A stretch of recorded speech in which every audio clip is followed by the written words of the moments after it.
Meeting held on the 9th of January 2024. Item 1, apologies for absence. Had any apologies for absence? No, Chair. There's no apologies, but can I just make a quick introduction to Lucy Tricker? She's our new Overview and Scrutiny Officer. She's just going to introduce herself and her new role. Yeah, thanks, Jenny. So I'm Lucy. Some of you might recognise me because I used to work at Thurrock as of 6 months ago. So now I'm back, but in a slightly different role. So myself and Claire Dixon, who you also might know, are now scrutiny officers. So we're dealing solely with overview and scrutiny and really trying to improve the function, work with officers and with members, particularly members, to kind of make a difference, ensure that scrutiny adds value to the council and help all the council meet its new goals.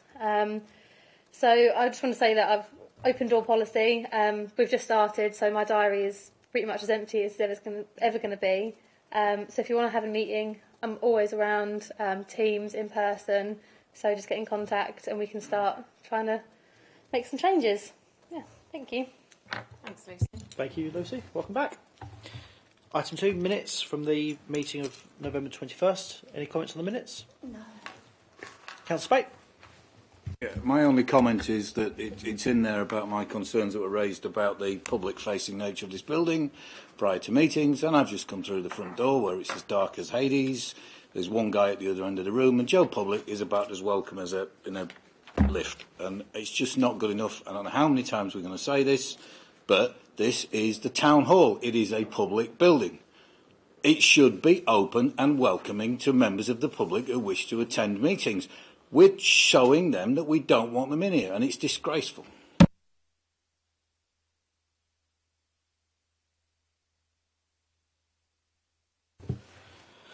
Item 3, urgent items. I've not agreed to the consideration of any urgent items.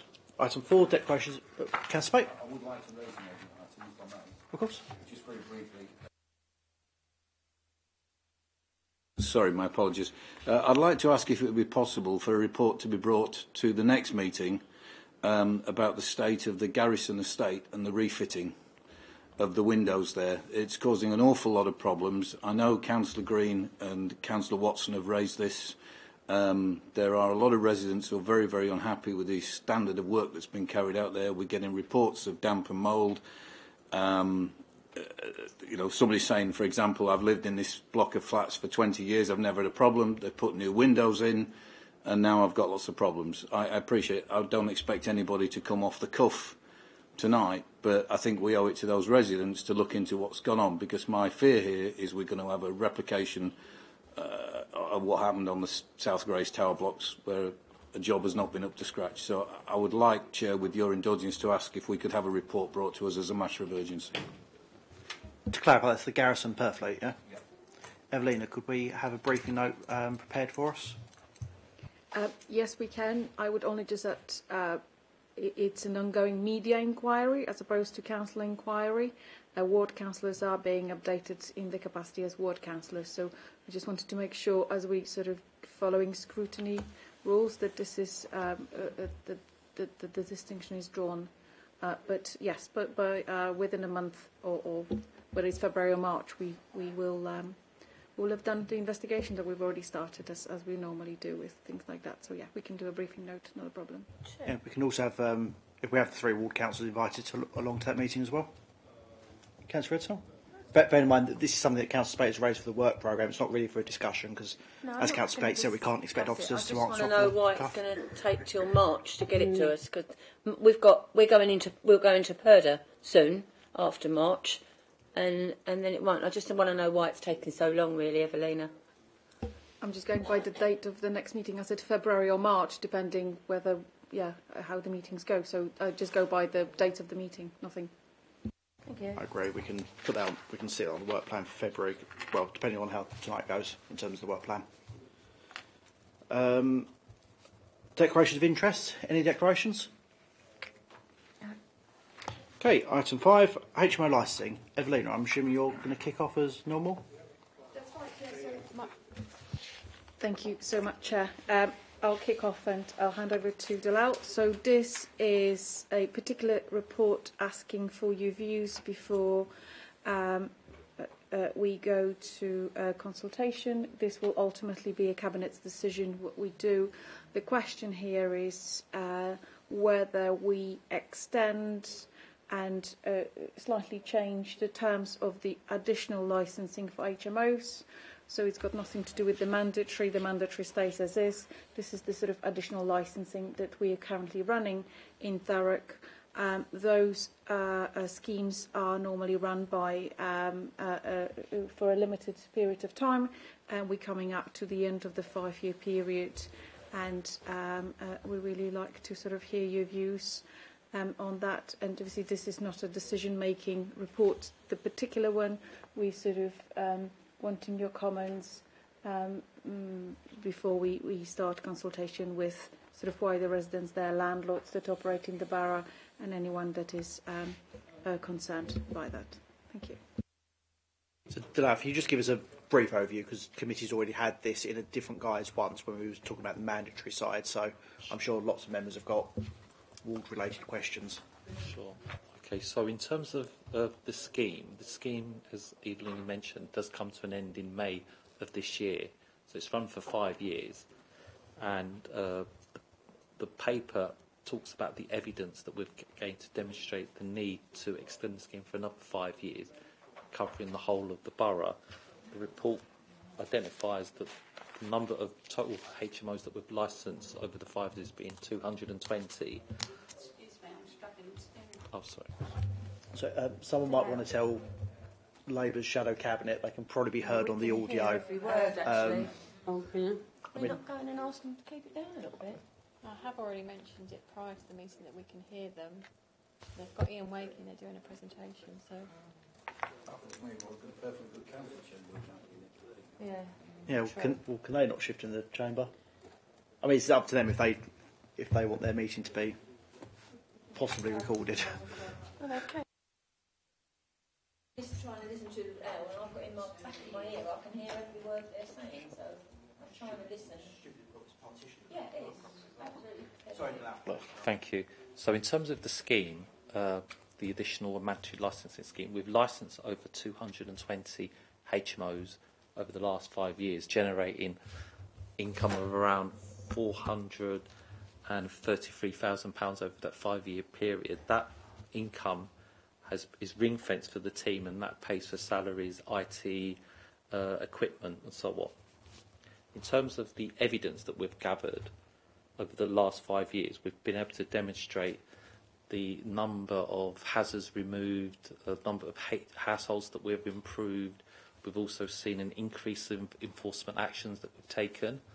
One particular area we've seen an increase has been in regards to complaints, service requests about a number of HMOs in the borough, and that's from the public, and we've also seen that from councillors asking the question around the number of HMOs, the spread of HMOs. Why aren't we enforcing licence conditions with all HMOs in the borough? When we've gone out and done a survey, and it was a SNAP survey that we did back in September of last year, and we went to visit tenants of our licensed HMOs, a large majority of the residents support the scheme, or extension of the scheme. They believe it adds value and it also makes HMOs a safe place to rent. In terms of the proposal to extend the scheme is consistent with the Council's housing strategy. The report also sets out what alternative options if we weren't to extend the scheme, but we believe the extend the scheme is consistent with the good work that we've done already, and we want to build on that good work to make sure that HMOs are of decent quality standard within the borough. So I'm happy to take questions about the report. Thank you very much, Lau. Questions, comments?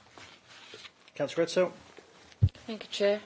Jalal, what happened to the, as you said before, the ones we haven't got to, the ones you've done some of? Is that included in here? Yeah, so it's included in the suspected HMO list. Can I? Yeah, Chair, Councillor can Redson. I also ask that, is there any way that on planning, when things come out to say there is an HMO, or could there be a way of doing it, putting it on housing or lists that come out on planning to let us know what HMOs, because we have to do it by residents telling us what's in the area and not us finding out. It looks a bit silly when we say, oh, sorry, we didn't know that was happening. And it seems to me that we are just, as soon as a house becomes available, we're watching it now for an HMO, because they're building up on top and then on top of that, and not putting any, because they can get planning, well, without, they don't need planning permissions on some things they build, but that's my worry, that we're not getting hold of them before they get into the area. We seem to have a lot coming into the borough. Sorry, there's a lot of questions there, but...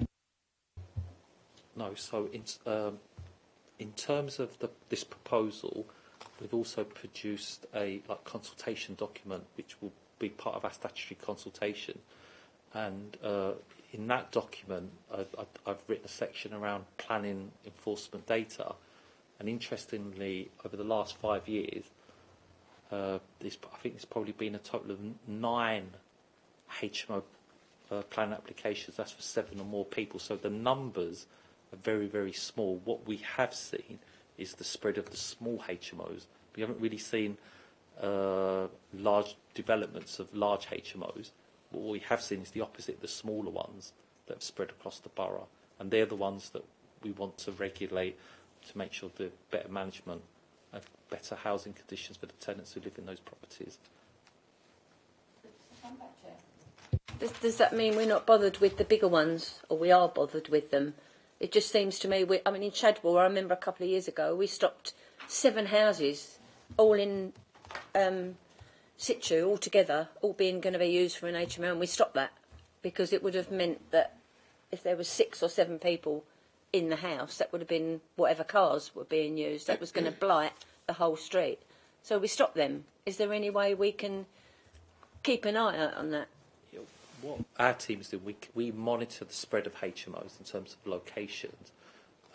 Planning, they obviously deal with the larger HMOs, and they haven't seen an increase looking at their numbers, and they don't believe there's a large proportion of those houses being converted into large HMOs. Obviously, we work very closely with planning and building control around HMOs. What we do provide is that when we get a licence application, we do consult. So what we can do is that we can also share that information to members if members are interested, so you can see where the numbers are. So they can come into the area, So, Dalal, and not have... Sorry, Chair. Sorry. Thank you. So they can come into the area and start up an HMO, not put in a licence, and we wouldn't know about them at all. Small HMOs, correct? Yeah, at the moment, and yeah, not, large one like 5 or more, they would need to have a licence. Anything small like 3 and 4, they don't need a licence. So we don't know about that. There's no requirement to tell the council. Okay, I'll take that on board. Councillor Lydiard. You mentioned we generate 432,912 in revenue. Is that net of all your costs, or is that just income? Income. Right, okay. Have you any idea what it costs to run that per year? Without looking at the finance figures, I won't be able to give an accurate number. Thank you. Councillor Shinnick.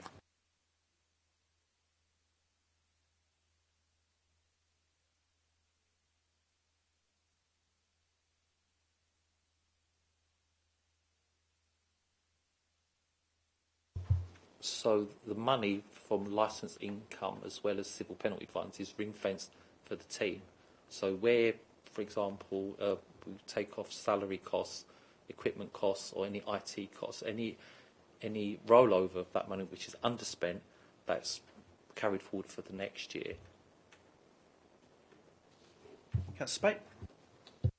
Yeah, I sort of echo Councillor Lydiard's inquiries about the finances around this. Can I ask, first of all, the charges that you've shown us that are going to be implemented, is that a significant rise year on year?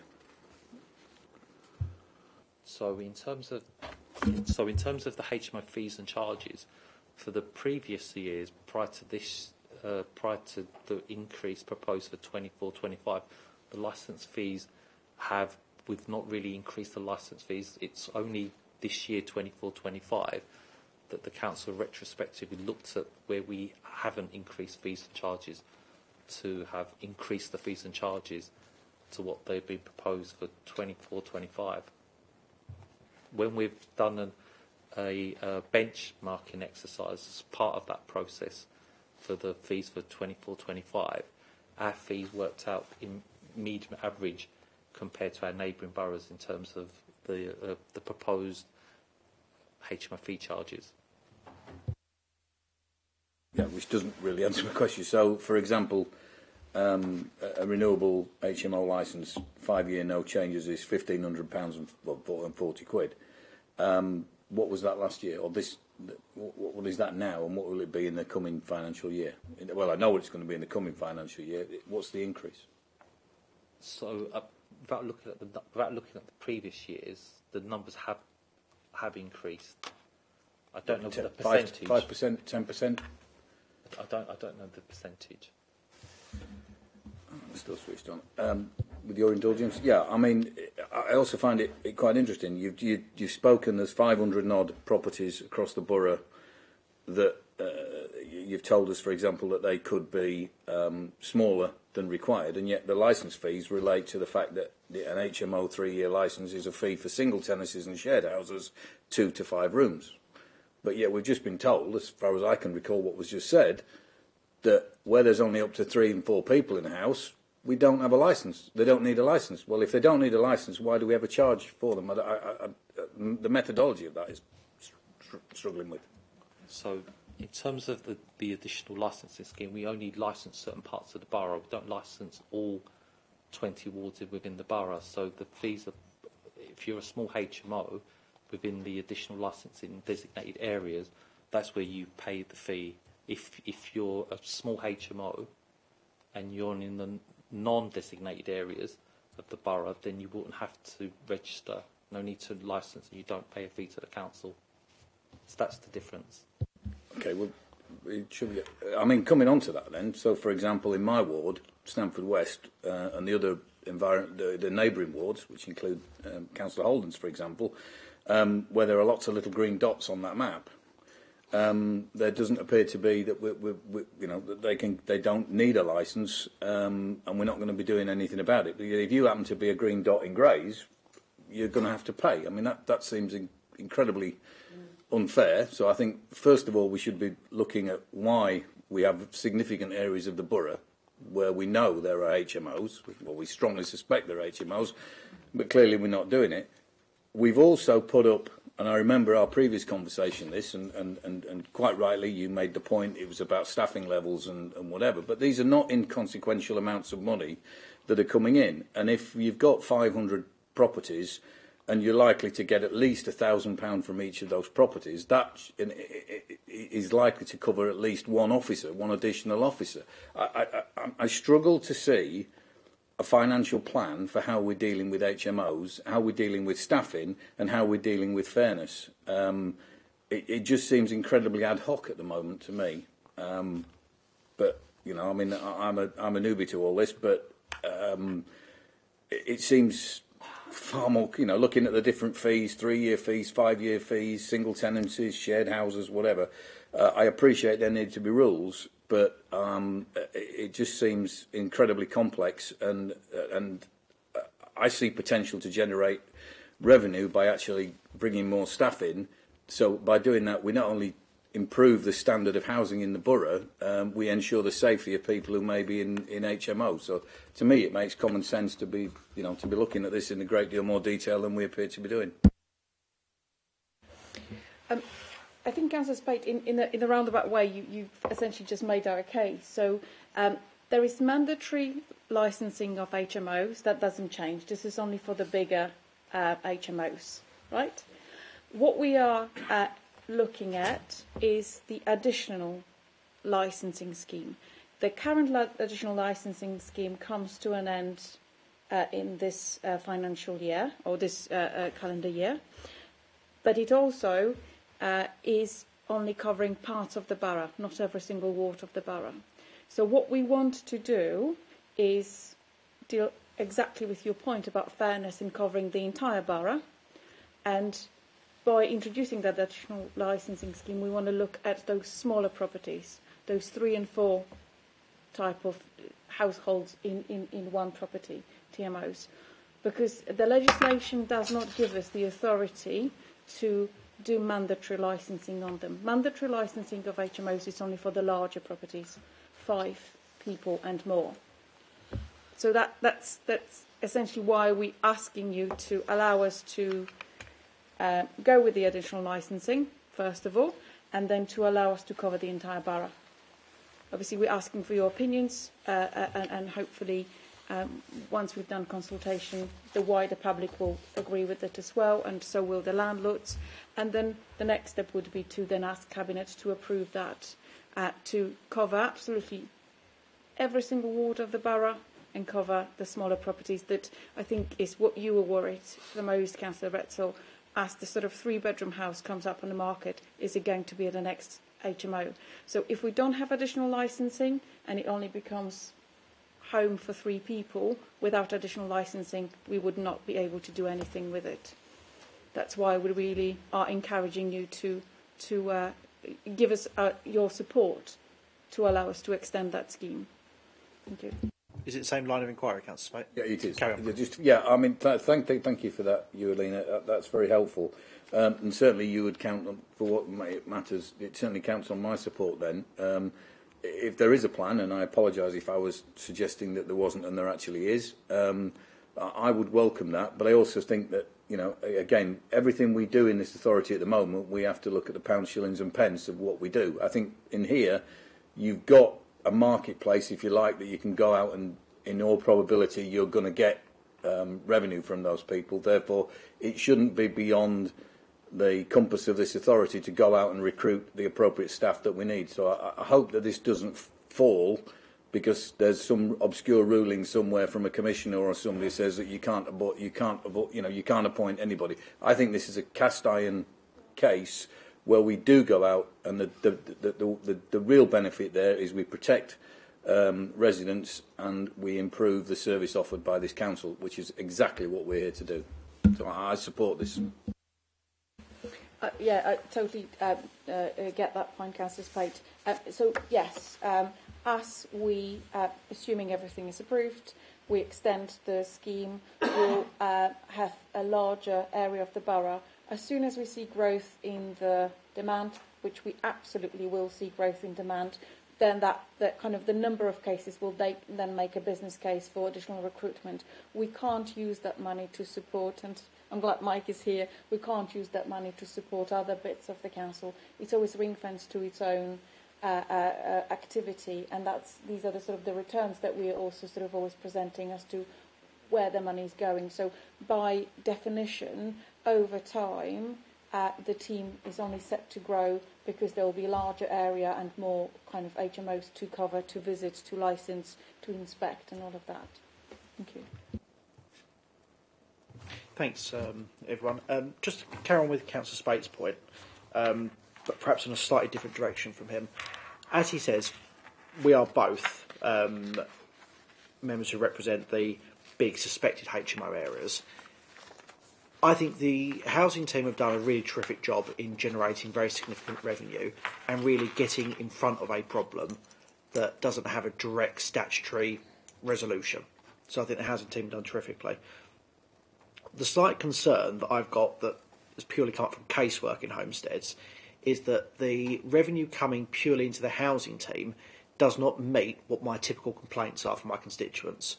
So it is typically housing, it is noise complaints, with the public protection team telling me, well, we're short-staffed, we don't really have enough officers to go and install the listening equipment or to pick up the paper diaries. It's environmental complaints where the environment team, well, it's not necessarily our problem if bins are overflowing because there's not adequate refuse for the amount of houses here. It's the transport team who tell me, well, yes, we would love to come and do additional enforcement, particularly on 3rd Avenue and a few of the offshoots.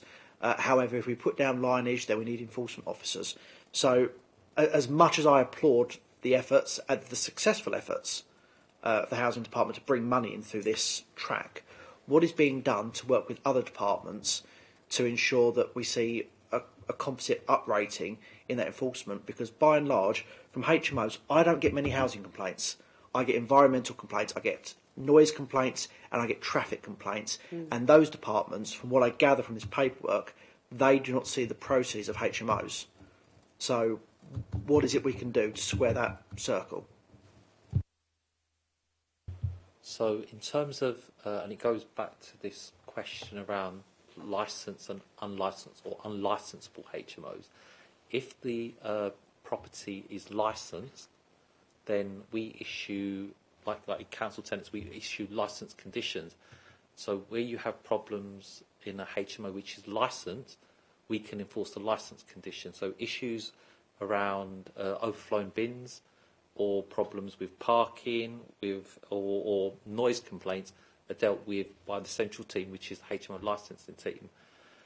Going forward, in terms of the HMO licensing team, private housing team, will be aligning more closely with the waste enforcement team and the noise team in this coming year. So in terms of like sharing intelligence, building resilience in the teams, we should be expecting the desired outcomes that residents want as well as members want. Yeah, thanks. Without sounding like a dog with a bone, we know roughly what the trend of HMOs is in terms of the unlicensed HMOs and the general growth rate.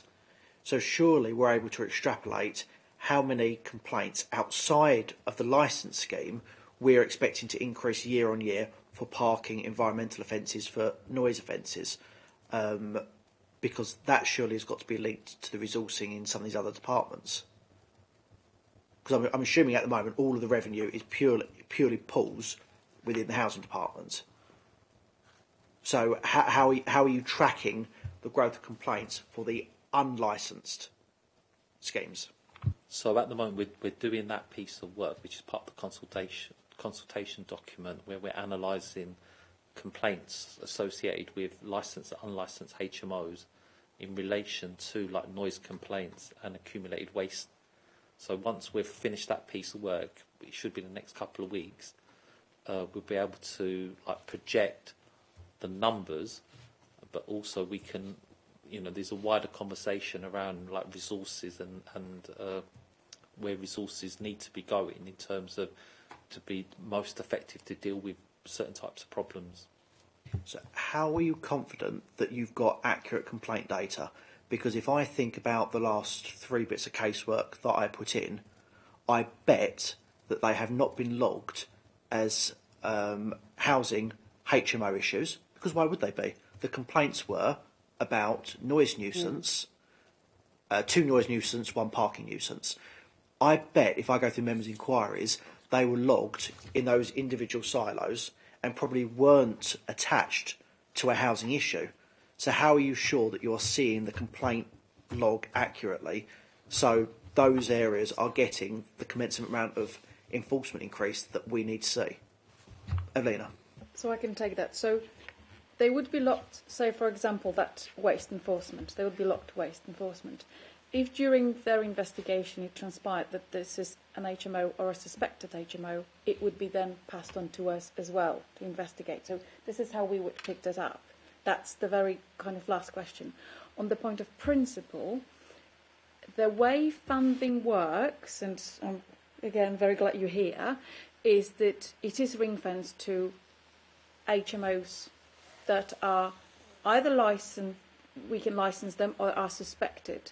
So Dulal's team, regardless kind of how they work and who they work with, we couldn't necessarily use that money to investigate or waste enforcement, inquiries. If there is, as I say, if during their investigation by this other team it transpires that it is a suspected HMO, absolutely this then becomes officers' time on this side of that. But other than that, we would not be able to move that money to help, for example, those kind of noise nuisance inquiries, waste enforcement inquiries. We just couldn't do that. So I think we have got to have an understanding of that there is just a ring fencing of those monies going on, and it's not necessarily something that we don't want to pass on. It's just the kind of how the regulation around accounting for these money works, really. But Mike, unless if I'm incorrect, the different departments can recharge other departments for work, because I think Councillor Spate might have said, it might be Councillor Lydiard. At the moment, if you are one of the larger licensed HMOs in Grays, there is a direct revenue stream into you, and you're discharging work, and it's working very well. If you're one of the many green dots in the part of the world that we represent, there is not a direct revenue stream. So if additional enforcement is required from other departments, even though the money is ring-fenced within housing, surely it's not impossible for another department to simply say, this week, out of 90 contracted hours, we have discharged about 10 hours of work that turns out to be a HMO. Therefore, we are going to recharge from that department 10 hours worth of work. That's possible, surely. I think with regards to internal recharging, yeah, I mean, Delal's team is effectively set up where the income is part of the funding of that overall team. So if the income wasn't there, that would be funded through central resources, council tax, all the other funding. The fact Delal's got the income in as part of his budget, his net cost to the council is obviously lower because it's reliant on that income stream. So effectively, with a team like that, if you can become self-financing, in effect, through income, where you've got no corporate funding going in at all, and that's sort of the move I think Delal's been looking at over the years, that as that team grows, and exactly as you said, if you bring another officer in for, say, 50, 60 grand, can they generate 100 grand of income? And in models like this, it works quite well, as long as you can find the additional resource. The danger with that is obviously if HMOs weren't in the area and you've got an income target and you can't meet it, but certainly with that regard. But with regards to within services, it's kind of one of the same thing, really. I mean, if that income or there was a charge from, say, environment into housing, it would just be a cost, which is kind of cost shunting really across the council. But individual departments can do it, absolutely. They could reflect that. But so the income is part of the funding of that team, and it's saving corporate resources in effect. Councillor Spate?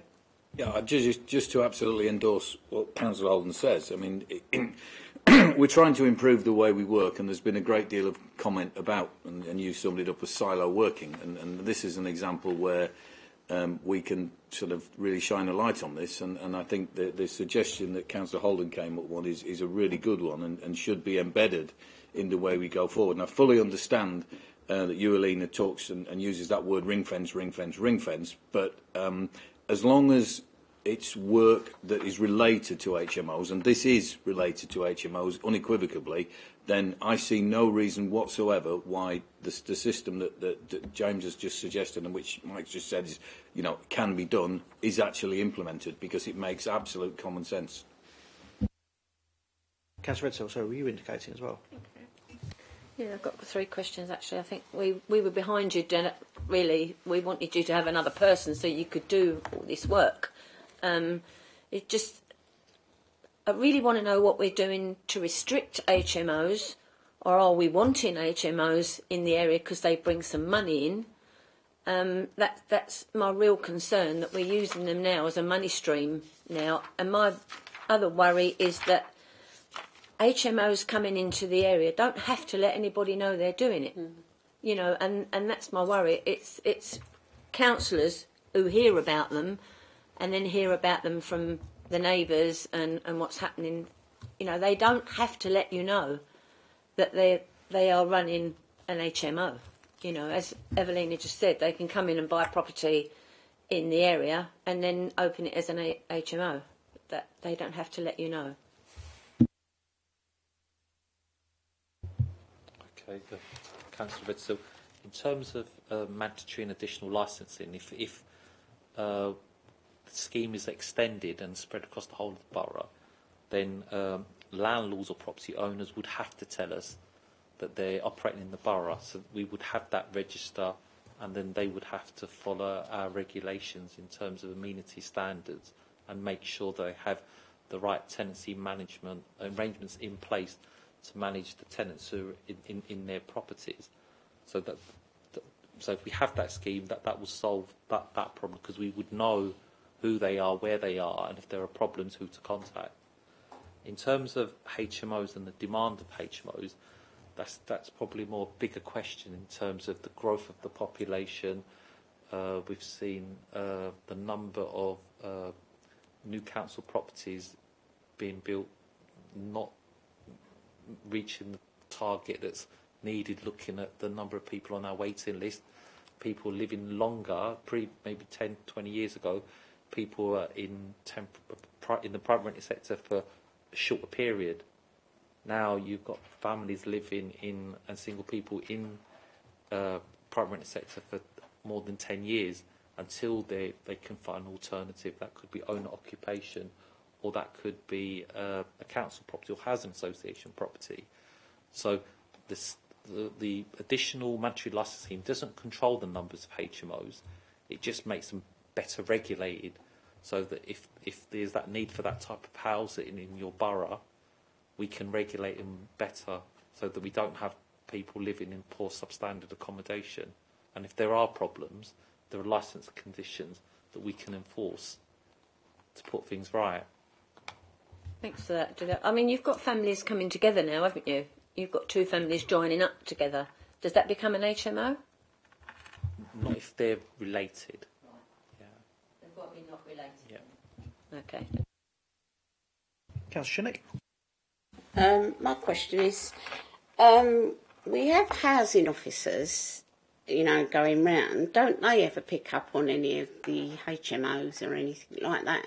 Because obviously they're out on the street and, do they pick?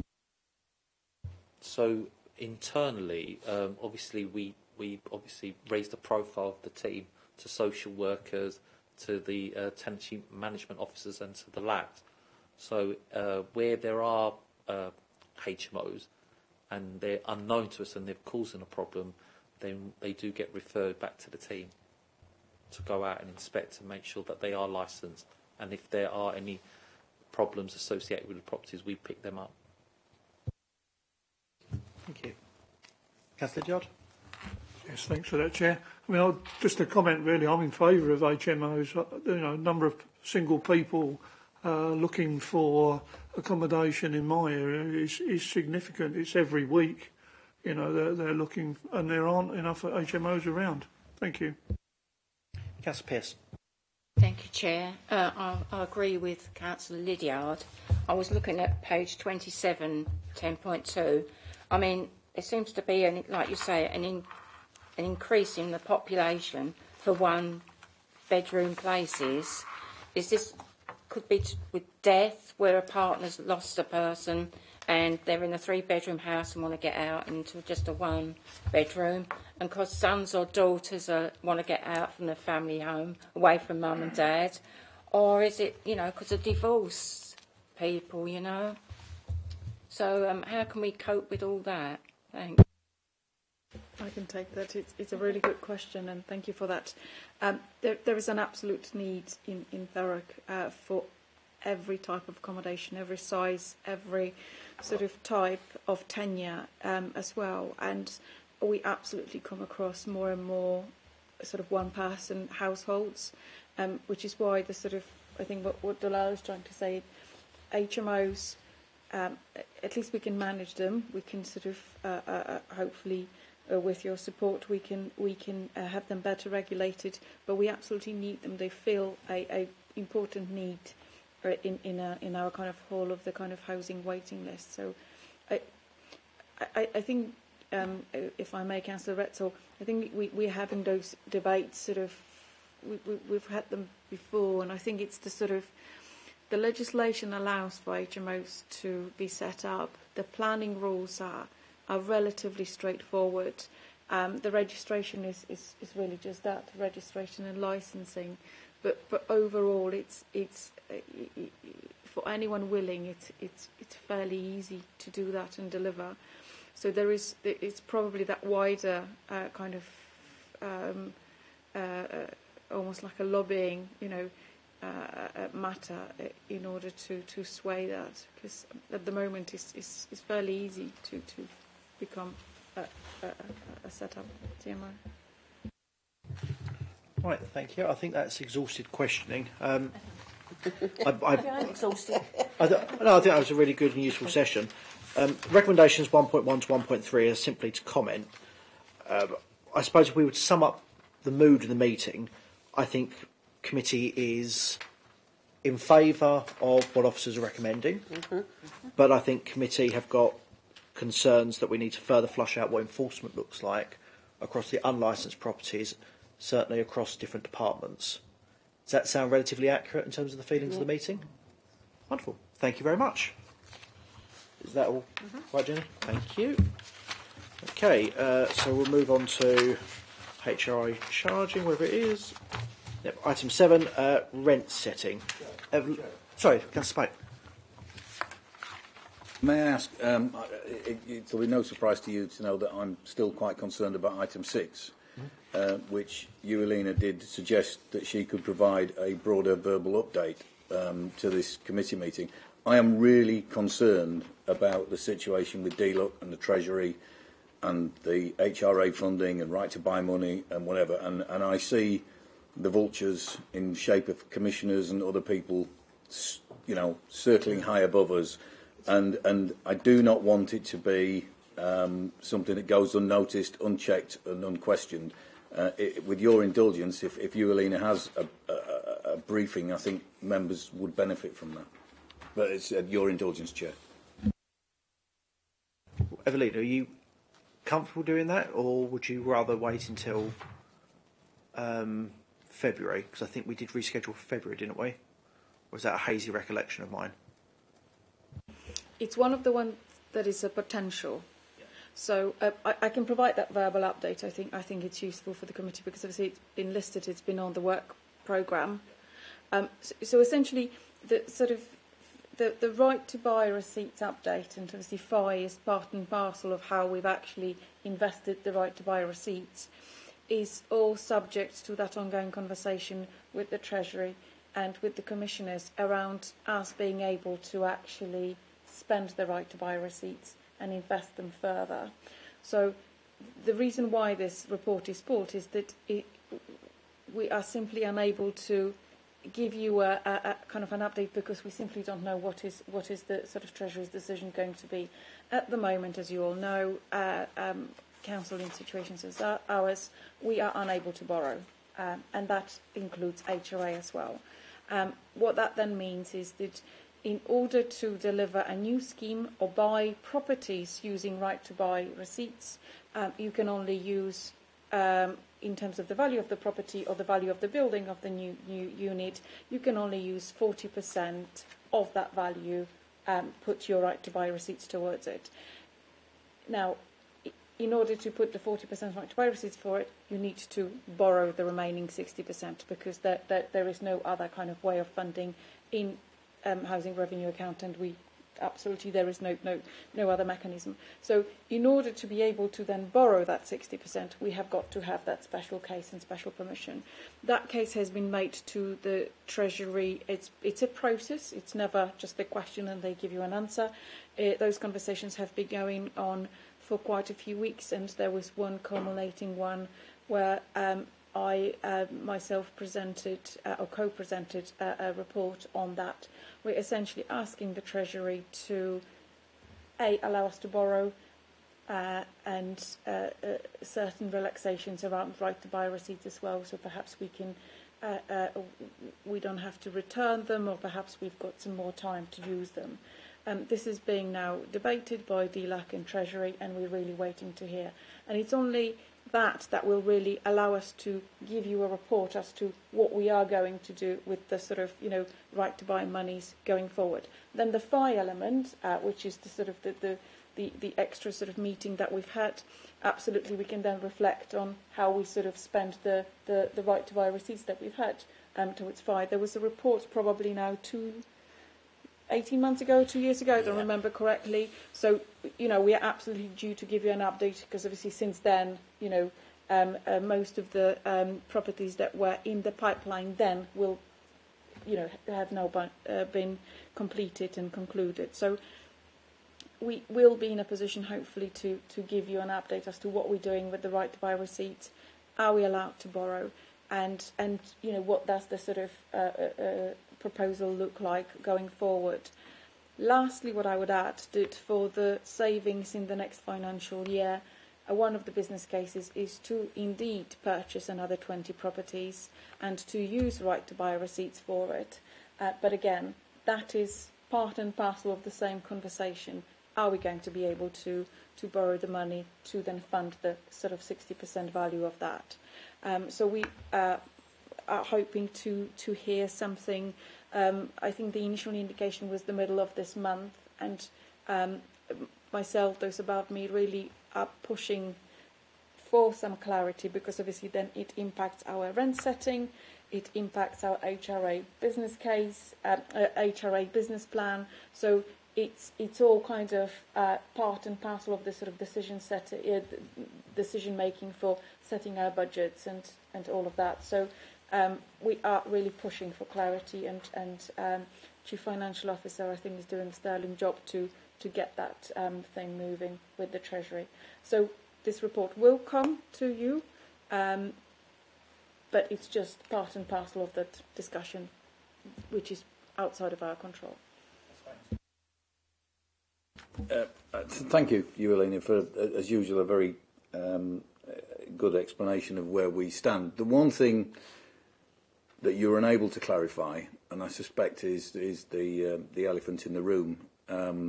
Certainly, it's been suggested in things like Public Finance, Local Government Weekly, various other local government media, that the government has looked at the possibility of struggling councils and the money that they have ring-fenced in HRA accounts, and that money could be transferred to the general fund if circumstances permit it. Can you give us an unequivocal statement that is not going to happen in Thurrock?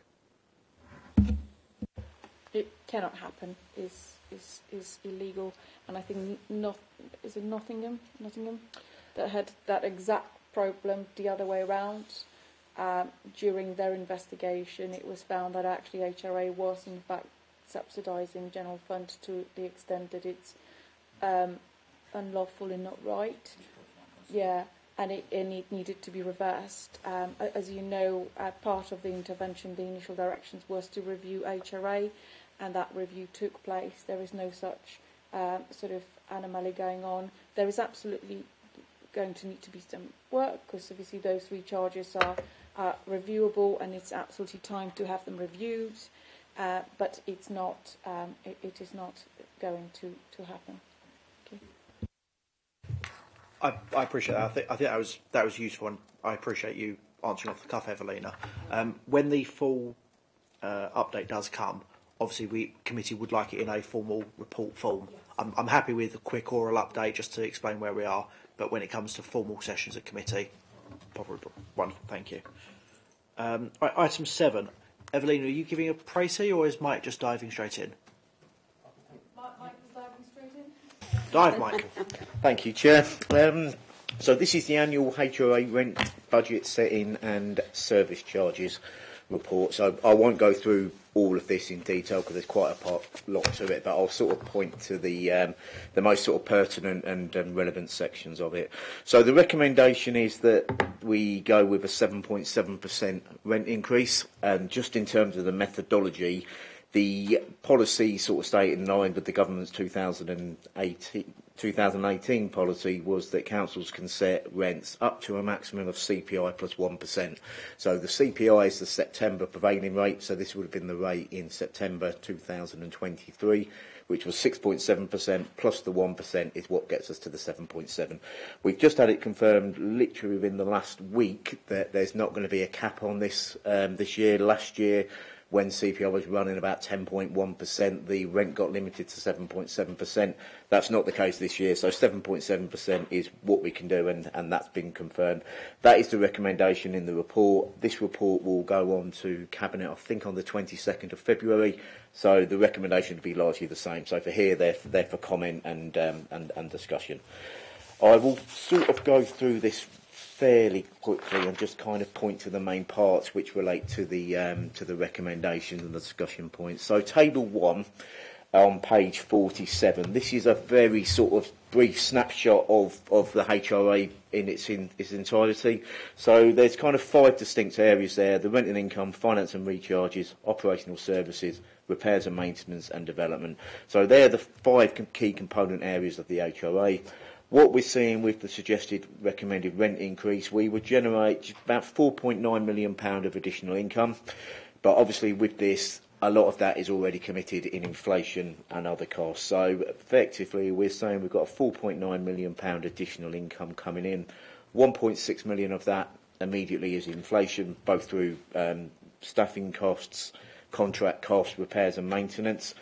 Borrowing and capital finance is a very important thing to the HRA as it is to the general fund. So the changes in interest rates and the level of borrowing actually means it's about £1.5 million a year more to service the debt which the HRA's currently got. Energy and fuel, we've allowed another allowance for that. And what we end up with at the end of that is a surplus position of 1.5 million. Well, this is important as well in the context of last year. So when we had this last year, we had a deficit at the end there, and we were actually having to make cuts. So, and I'll come to this at the end of the report, but effectively at the moment, a maximum rent increase does generate a surplus. That surplus is vital, really, for the ongoing feasibility of the HRA, because when we look at this, and this is another report which will come back around the 30-year business plan in more detail, the housing is the long-term investment, the maintenance of the stock, all of the repairs, everything else coming in. So the fact we can present a budget with a surplus is an extremely positive thing in the HRA and the current economic climate as well. I will sort of move on to some more of the detail. So table 2 on page 48, that just gives you an indication of the levels of inflation, as I mentioned. So all of those costs they're not new services, it's existing services, but the inflation of those percentages obviously means that the cost of provision of services increases year on year. Table 3, that gives you an indication of the average rents which are across each of the properties. We split the properties by bedroom sizes, and these are averages. So the average of the average effectively gives us an average social rent of £105.76p would be the average social rent. And you can see the bedroom sizes obviously differ between a bedsit and a 6-bed, which is the maximum amount in our stock. Table 4 is the rents which we have under what we call affordable rent properties. So these are the ones which were effectively came into the stock or were built as part of the then new build scheme. So things like the Echoes over at Seabrook Rise, those housing developments will be brought forward. Under the rules, these are set at an affordable rent. So the rent for the average of those is £181 as they're new, and we're able to charge a different rent to the social rents. Service charges is detailed on table 5, so this gives an indication of the increases. The increase across the board again is 7.7% in line with the rents. It gives you an indication of what these service charges are in 23-24 on the left, and what the proposal is in 24-25 on the right. So you can see the individual elements and what makes those up. Paragraph 3.12 on page 52, that talks about garage rents. So we've actually got a recommendation that garage rents increase from £12.10p up to £15. That is a higher increase than what we're looking at in terms of rents, but really with regards to garages, we're trying to ensure that we're generating enough income, to pay for repairs, maintenance of garages, and really what we can have. We had some sort of benchmarking done in other neighbouring areas, and £15 is a fair reflection of charges and costs. So we're proposing that at the moment. So it is a proposal that we're putting forward. 3.13 traveller sites comes under this report as well. So we're proposing to increase that by just under £5 a week to £100 a week for the plots. And sheltered housing visitors' rooms, it's a very small amount of income, but it is still a fee and charge which comes through on this report as well. So there's a proposal there to increase that by £3 a night. The capital programme on table 6, this for 24-25 gives effectively £29.1 million is what we're looking at, and this is the existing stock, as we would say, so this is not the new development or the acquisition of properties or the kind of the Blackshot or Teviot area. This is the existing stock, so this is the maintenance of the existing stock levels. We've got a proposal there for 29.1 million. In future years, 25, 26, 26, 27, this comes back again to this point around the borrowing and the limitations. So what we've actually got in there in the future years is a much reduced capital programme, which we've got to finance within our own resources, which comes from a revenue contribution and capital receipts. So the capital programme future years, 13 million coming forward, but for 24-25 we're still able to put forward some of those larger items. It's predominantly kind of the legacy items like the tower blocks, the non-traditional properties, so those things which are in contract. We will see this through to the end of the contract, so we've got the financing in there is what we're proposing. The next part really is under section 4 and table 7. So this just kind of gives an indication about some of the wider sort of financing of the HRA. So effectively, we're opening 23-24 with £7.8 million worth of reserves, and what we've effectively got is a lot of kind of commitments or costs which are one-off. These aren't reoccurring budget items, but they're pieces of work or costs which we've got to actually fund, partly through this year and partly ongoing. The biggest item, as you'll see, is the development implications in relation to Blackshots and Teviot. So until we get the approval from the government to borrow, the Blackshots and Teviot decant and purchases would have to be funded as a revenue cost. We can't capitalise it because there's not an ongoing scheme. So in terms of prudence and based on the information we've got at the moment, we've got to pay £5 million to effectively decant those properties in preparation of demolition.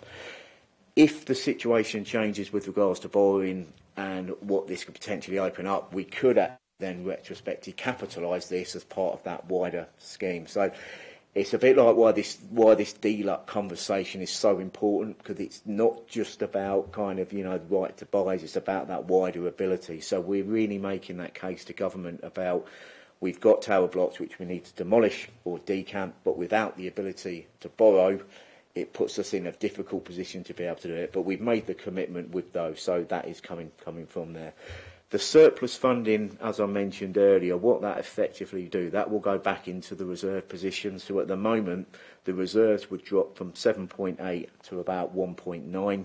The 1.5 goes back into the HRA, so it circulates back in, puts that ongoing financial viability and sort of strengthens the HRA position. Table 8, that again just gives a general kind of overview of the HRA. It's those main areas, as I said, the sort of the key areas. Gives a little bit more detail, particularly around operational service delivery. That's sort of what we'll call like the subsections or the sub-teams which are contained within those areas. Same with repair and maintenance. We've got those different elements, and all of that comes through. So what we've actually got now, we've got a gross operating budget of just under 60 million for the HRA. So it's a significant amount of money, and it's a growing service as well. So just under 60 million pound gross is the value of the HRA. And that's effectively it as a quick kind of run through. I'm happy to take any questions or any clarifications. Thank you very much, Mike. Councillor Spate. Yeah, I have a lot of questions, which I'm sure we won't get through to all of them, because I'm sure other people have. I mean, first of all, I am fundamentally against this increase, and I will not be supporting it. But that aside, I understand the problems that you've got. You need more than the wisdom of Solomon to deal with what you've got in front of you, and I wouldn't wish that particular task on anyone, but fundamentally, I don't feel comfortable charging our tenants and above inflation increasing. Inflation at the moment is around about 3%, and we're more than doubling that for them. And I just think it's grossly unfair. But that's a sort of aside. In terms of a question, I have a number. The first one that strikes me is more than a third of the capital programme is tied up in what is described as tower block refurbishment. There are other elements that clearly probably relate to the tower blocks, things like lifts refurbishment and heating and fire safety and things like that. But you've got 12.426 million down as tower block refurbishment. Now, as I understand it, that won't include the 3 at Blackshots. The 6 in South Grays, my understanding is it's all done and sorted and paid for, and we're just waiting for the outcome of a legal case as to who actually pays for the cock-up. That leaves Chadwell and Tilbury, as I look at it. And I just would like to know what we're planning to spend £12.5 million on these blocks. So this is the budget envelope that actually contains still, in terms of, because this is the budget line, that contains the 3 tower blocks in Blackshot. So this is 6 tower blocks here in Grace and 3 in Blackshot. This is the sort of the remainder of the budget that is allocated for it. In terms of the spent to date on that project is probably around 9 million at this moment in time, out of the contract sum of around sort of 15. The initial cabinet report that established the fund, I think talked about 24 or 25 million in 17-18. So that was the sort of feasibility study at that time in order to refurbish all 9 blocks. We have subsequently absolutely omitted Blackshots. We've done some initial feasibility studies which were also important for us in order to inform that case for estate renewal. So this is a budget line. It does not mean that we will spend that money. It is the sort of the starting budget line that was established in 18-19, I think, financial year. Okay, well, let's just focus on South Grays, on the 6 blocks there then. That project, which has been an embarrassment to all concerned, as far as I understand it, is what we're now running 2 years behind schedule on that project.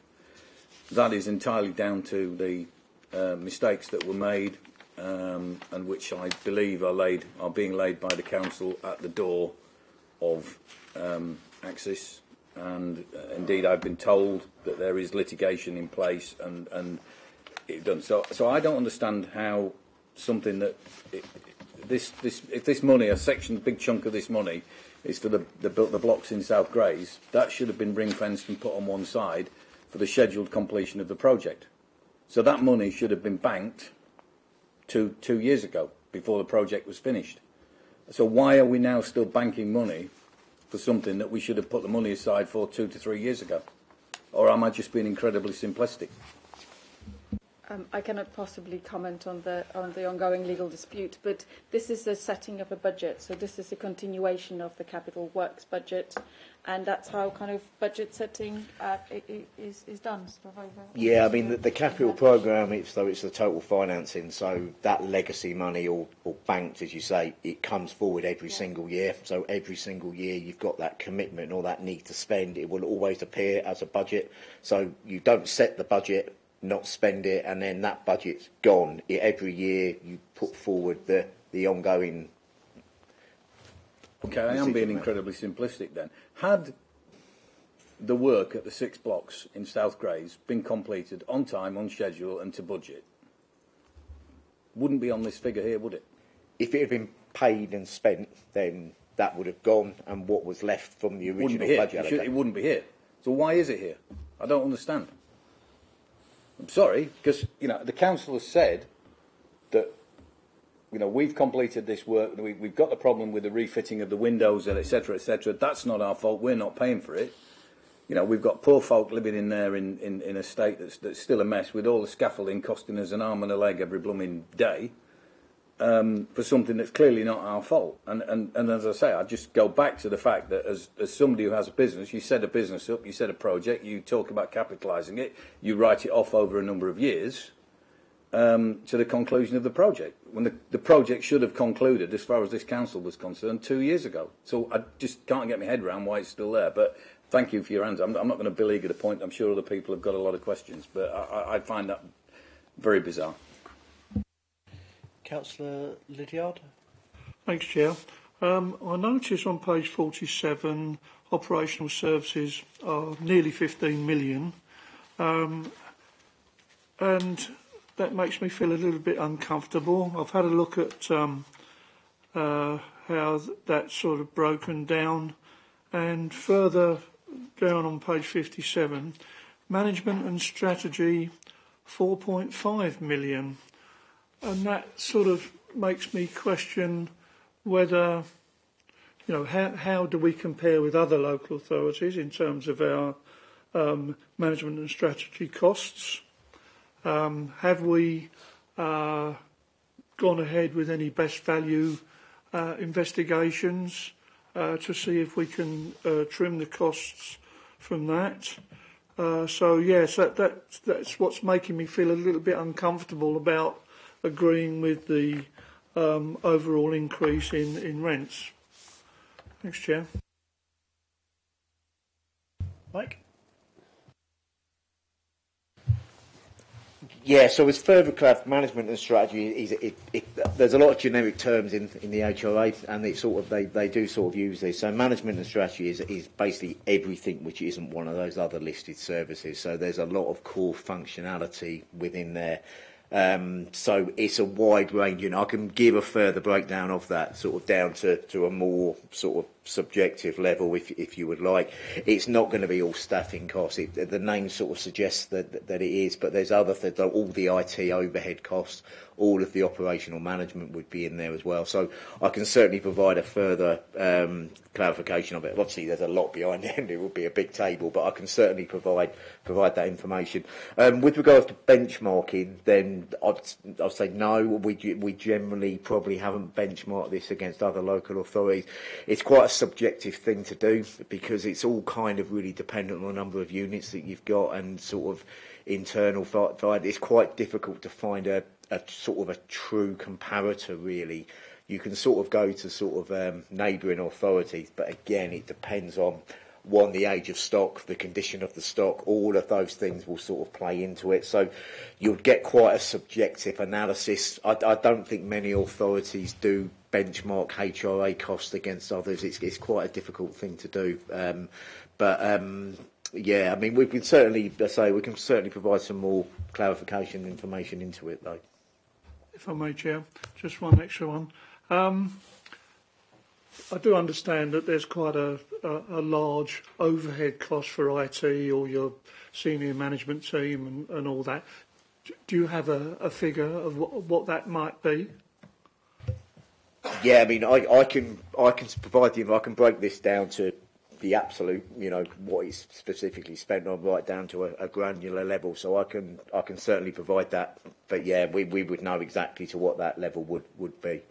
Okay, so how can you make me feel confident that there's not money, not budgets that can be trimmed a little bit to keep the rents down a little bit more? What I would say as some assurance would be that when we went through the exercise last year and we were looking for savings, when we had the rent limitation, we actually had a deficit position where the operational demand was higher than what the income generated was. We went through that, and we spent literally a whole day going through it. One of the only things we could find that was anything discretionary was the assisted decorated programme. If you look at the level of staffing in the HRA, it is lean. There's not a huge amount of staff in there. There's not a huge amount of agency spend either. So it is ran very, very tightly. I mean, obviously I can give you further evidence behind it, but we have been through this, you know, on a regular basis, and that's one of the things that we do. We sort of go through and effectively rebase this budget more or less every single year. So we've been through, refined it and everything else. So, you know, there's always little bits and pieces, but we haven't got excessive software licensing or anything like that coming into this as well. So do you have to accept what overheads the management sort of put on you? Because, you know, I mean, it's very easy to sort of load on costs onto a housing department to reduce the costs being given elsewhere on the, you know, general fund. Yeah, no, and I appreciate it. I think it comes on to the point that Councillor Spoke was making earlier. So as part of the intervention and the best value inspection, one of the things that was part of that was a review of HRA recharging.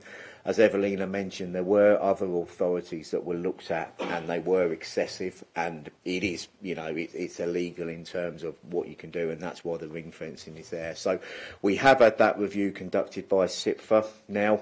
That went to the FRB, the Finance Recovery Board. That report, the findings in there do not identify anything of that nature which is happening. I think as a general rule, and then it is a general rule, it's round about 11 or 12%, I believe, of the overhead costs, just as a general kind of average. But we have got that broken down in key areas where it specifically relates to, for example, building and overheads relates to floor area calculations, and HR relates to number of staff, and where you can use a sort of a parameter, and staffing or floor area probably the main two. That is broken down at that level too, so it's reflective of what the actual number of staff is. Like payroll, for example, reflects the number of HRA staff and all of those sort of sides of it. But it has been reviewed independently by SIPFA, so we have got that assurance that there's a couple of bits and pieces we need to look at in it, but predominantly they didn't find anything of any concern. Are you still having to pay for CO1?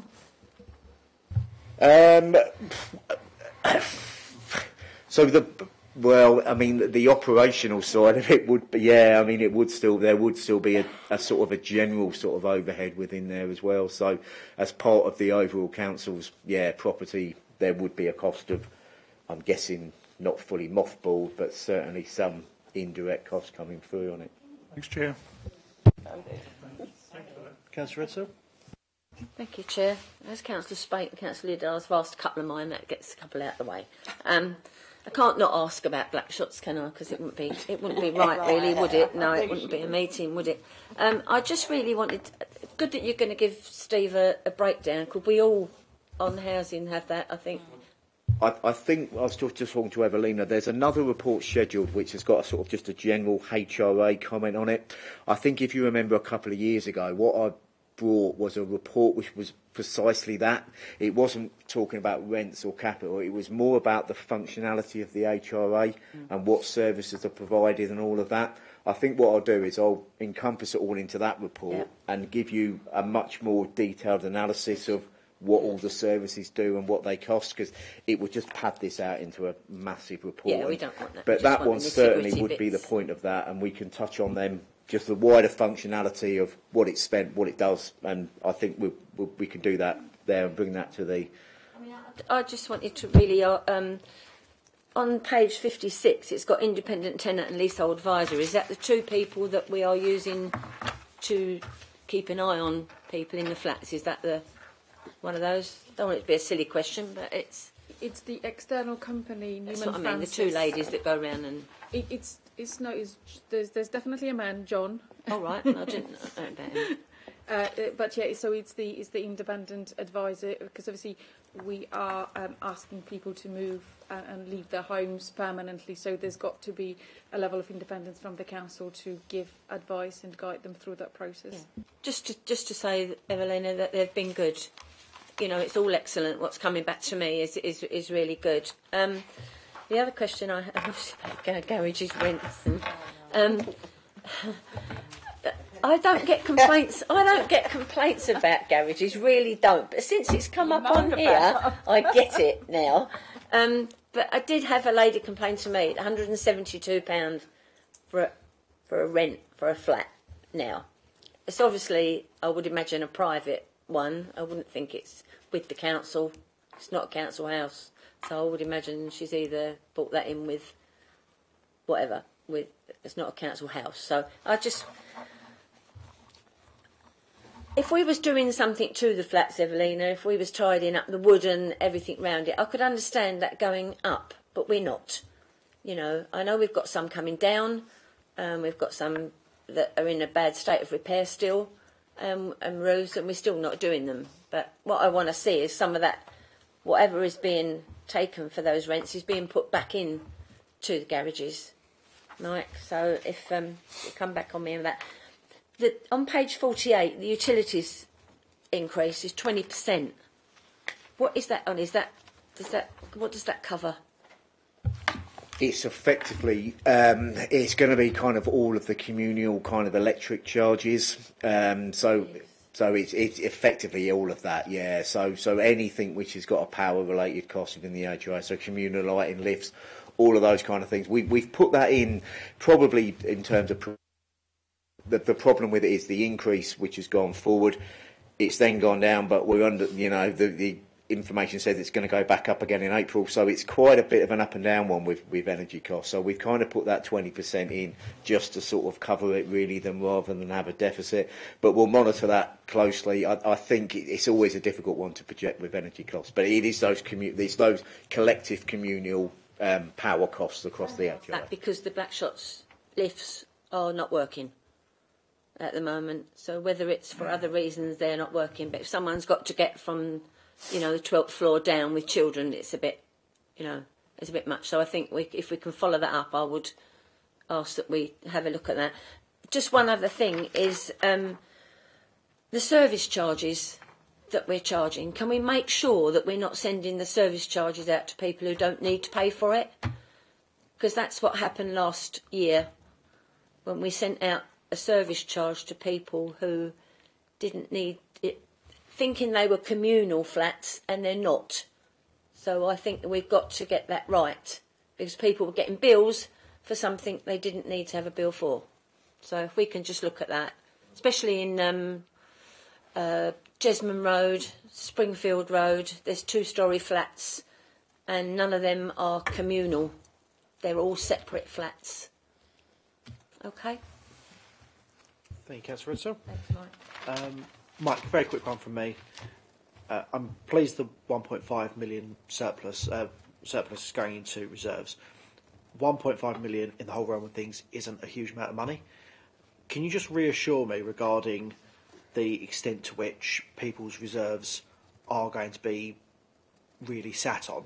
You know, inflation in the last year has gone from 10.4 to about 3.9 now. It's the third fastest drop of any major industrialised economy in the world, which I think underscores the fact it can easily go back up and in the wrong direction.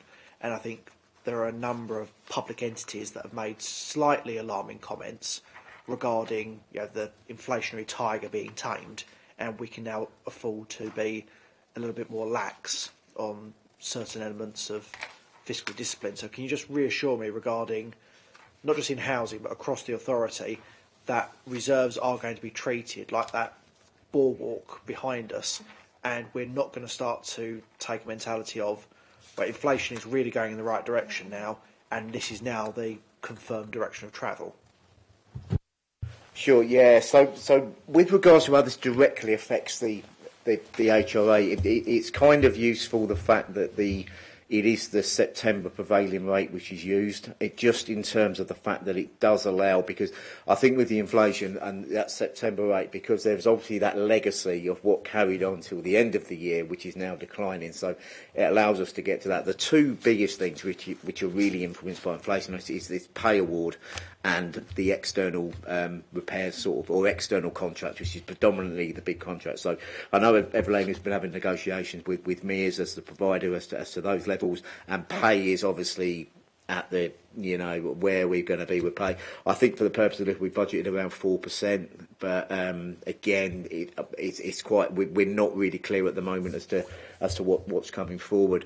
Yeah, I mean the general kind of point around reserves. I mean it's really important for this, because although it is a reserve, it's something which obviously underpins that entire HRA business case. So as you can see with this, we had a balance of, just under 8 million, but the black shots on Teviot, the implication, everything else, it means that we can do it. Without that reserve, I'm not quite sure what we would have been able to have done with that, because we would have to have done something, but we would have been in a position where we would be having the decanting cost, but without a reserve or without the ability to borrow, it just doesn't, it doesn't commute, and we're into different territories then, altogether. So the protection of reserves is important. But when we do the business plan, we kind of formulate it so it protects that level, so we never allow spend to exceed above and beyond a reserve level limit, and that's the kind of the discipline which we have.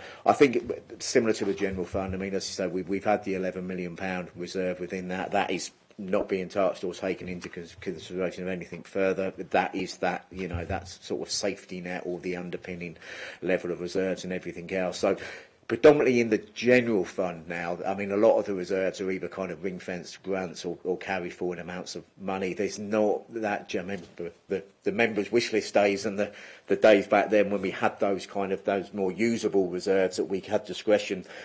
We're kind of limited now in that. In fact, I don't think there's very much of that at all. There's some financial resilience reserves, which are exactly as they kind of say, fluctuating interest rates and those kind of bits coming forward. So we've got those. So we're very respectful of the reserves policy, as protecting it, and it is definitely identified as that, that safety net in light of, things that could happen, and certainly the unforeseen as well. So there's no intention to start spending it. On anything, sort of flamboyant or beyond anything necessary. Councillor Lydiard. Thanks, Chair. There's some new legislation coming up on damp and mould. Have you taken into consideration a sum for that sort of potential liability? Thank you. Actually, it was announced today that the proposal is to have the main emergency items around damp and mould repaired within 24 hours or made safe.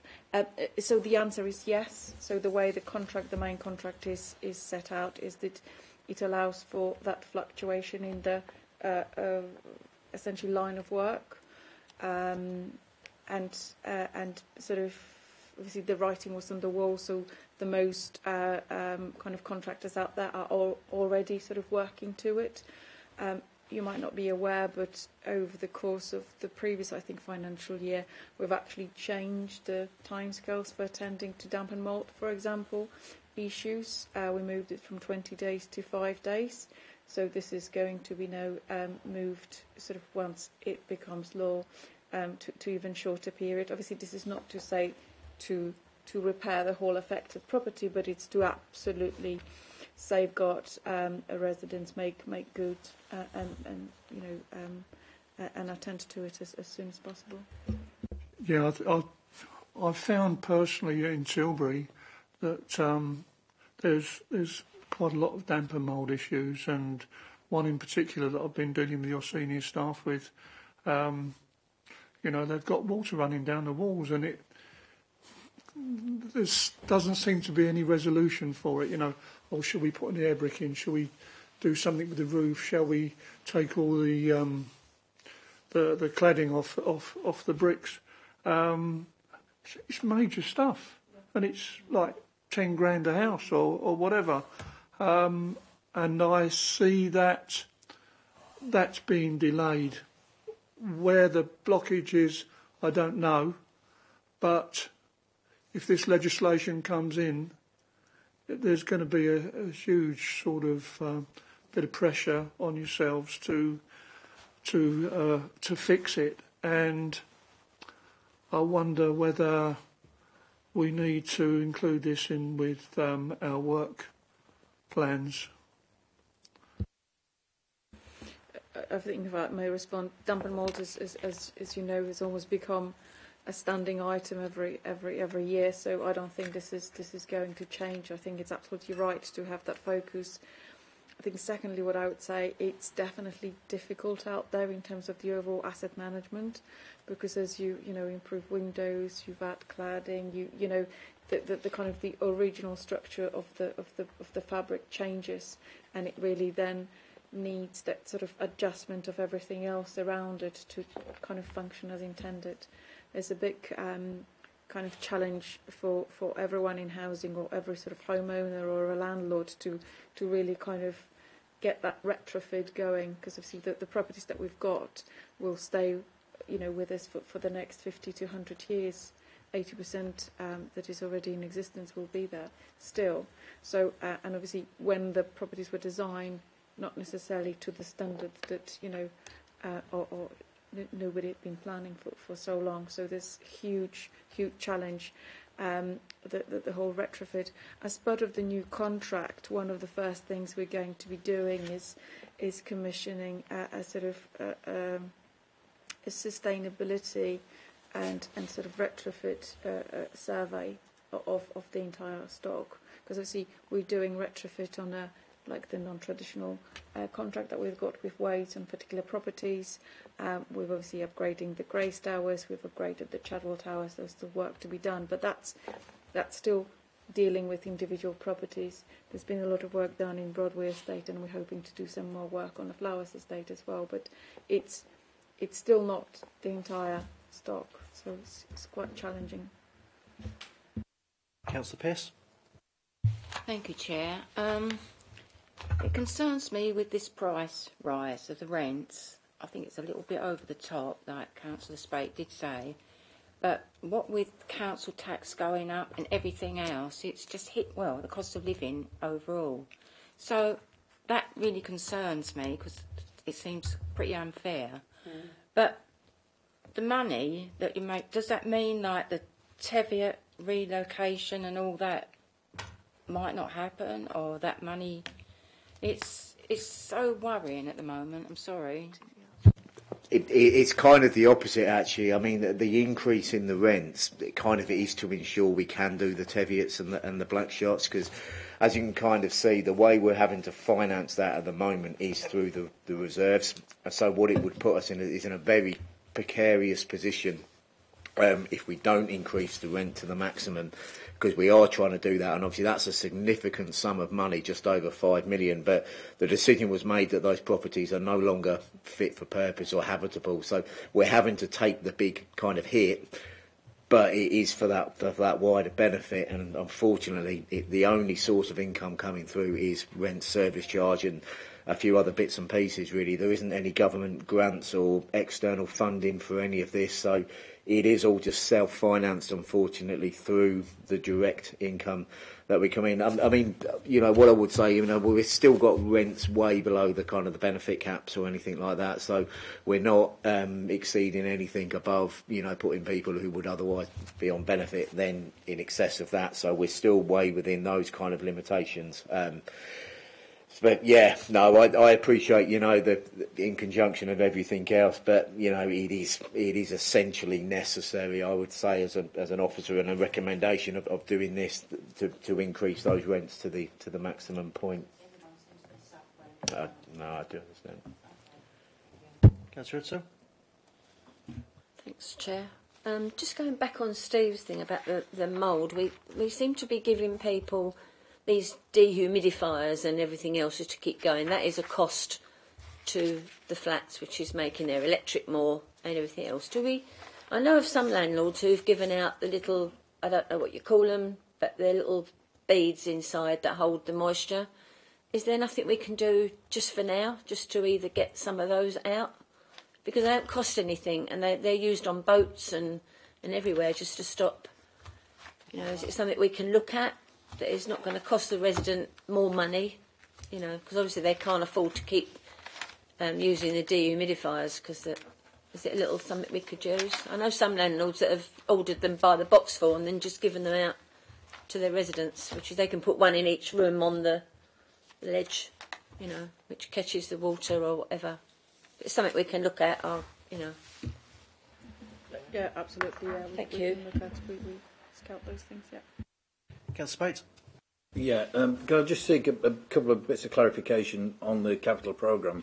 I wonder if you could just outline, obviously there's 11.3 million on transforming homes, which is clearly an ongoing project. If you could just specify what the aims and targets would be through the coming year for that, what work is projected and expected to be concluded. And the other figure that catches my eye is fire safety works, which is £1 million. And that sort of scares me, that the fact that we've got properties across the borough and we need to spend £1 million presumably bringing them up to fire safety standards, and that seems an awful lot of money. So if you could just give me some clarification on those two, I'd be very grateful. Sure. So the Transforming Homes is a sort of ongoing programme, as you noted. It will be coming to its natural end in line with the new contract hopefully being let. So at the moment, work is on site. So you've got Garrisons, for example, estate forms part of that. So the work will continue there. You've got ad hoc sort of street properties throughout Chadwell. They will be sort of continuing. We're just sort of finalising a list of additional street properties to be handed over for the next financial year, and are looking at the moment at 1 or 2 low-rise blocks to sort of take us through to the end of the contract that we currently have with Waits. We will be needing to potentially extend that contract, because obviously it was for 3 years and then with the extension for 2 years. So the 3-year period will end in June. So those sort of conversations and sort of planning for the programme are taking place now. But as I say, street properties will continue, and looking at 2 or 3 blocks to add to that programme for next financial years. This will also cover, we're going to go for Social Housing Decarbonisation Fund, and we're looking to upgrade and retrofit properties through that route, and those properties will also form part of that transforming home spot. In terms of the fire safety works, I think it was an ongoing budget of probably 4 or 5 years in the running. It's a sort of all-encompassing sum. It's got an ongoing programme which replaces doors with fire-rated doors, doors to flats, installs LD1 system, so it's your detection system in all of the sort of high-rise blocks, and some of the other properties where there is a need in terms of depending on the sort of the residents that currently live there, and any sort of ad hoc items that could be put in a programme that are found during the regular fire safety sort of audits that are carried out. So that's the programme at the moment. Yeah, I don't wish to play God with people's safety, but in terms of the work that you said, yes, by all means there should be a contingency fund for something that happens as an emergency. What you were saying there, it appears to me, is this is work that doesn't need to be done, but as good landlords we're looking to do it. And I applaud that in normal times, but we're not in normal times, and this is £1 million. So I just throw that out there that it does seem an extremely large amount of money for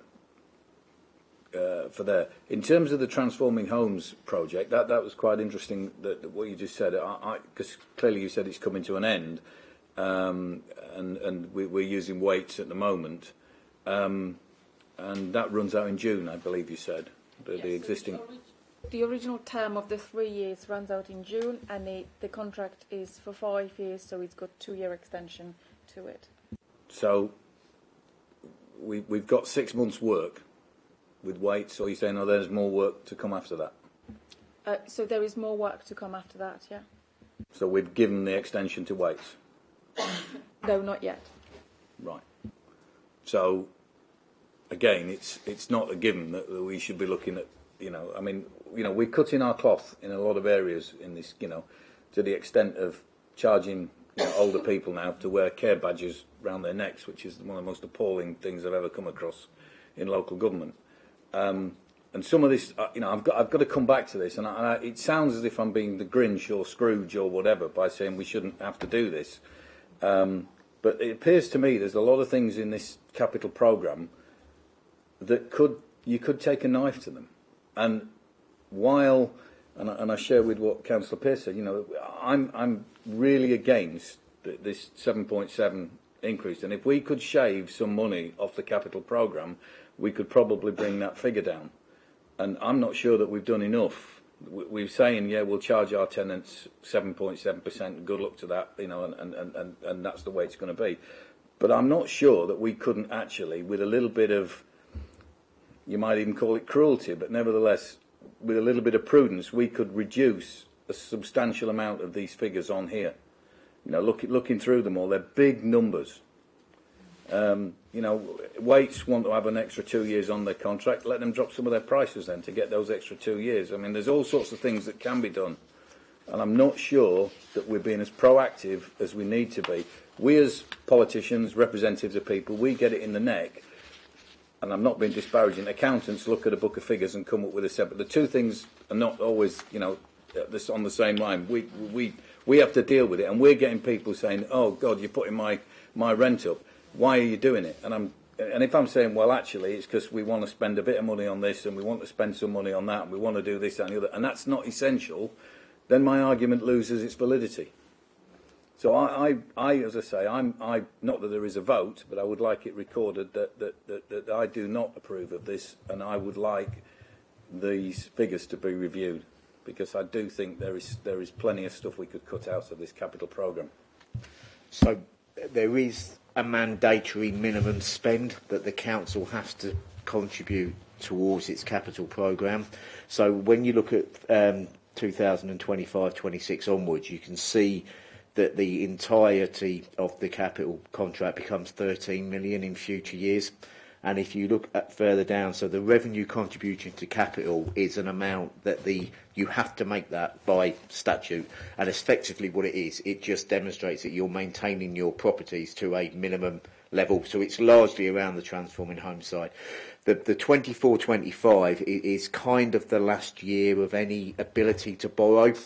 So some of those elements in there, like for example the fire safety, think of it more as an essential health and safety budget, I would say, because it does bring in those sort of elements. So for 24-25, there is some elements in there which we've kind of had as the last kind of year of the ability to spend anything significant on the capital programme beyond borrowing, because in future years, exactly as you say, this is reduced right down to more or less a pretty much a mandatory minimum, actually. So, so we definitely say taking that into consideration in future years.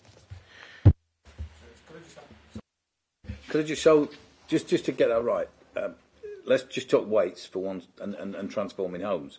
So we've got a deal that's done with them up until June this year, and then we've got a 2-year option. Have we actually have we said we're going to take that option yet? No, not yet. So as I said, presumably we're not going to, because we've got to get down to 13 million. Those conversations are still ongoing. As Mike is saying, and the point I wanted to make, I'll make it first, some of this is actually already tied in contract, so we almost sort of can't not spend it, it's already in contract. But on the completely different side, looking at it, it's the opportunity to actually invest as much as we can whilst we still can borrow, because this is tied in contracts. We were able to make a case to say we'll actually need to carry on investing in the stock. This is going to be a very difficult period for us in housing, because we're projecting that for the next 5 years we will scale down our investment.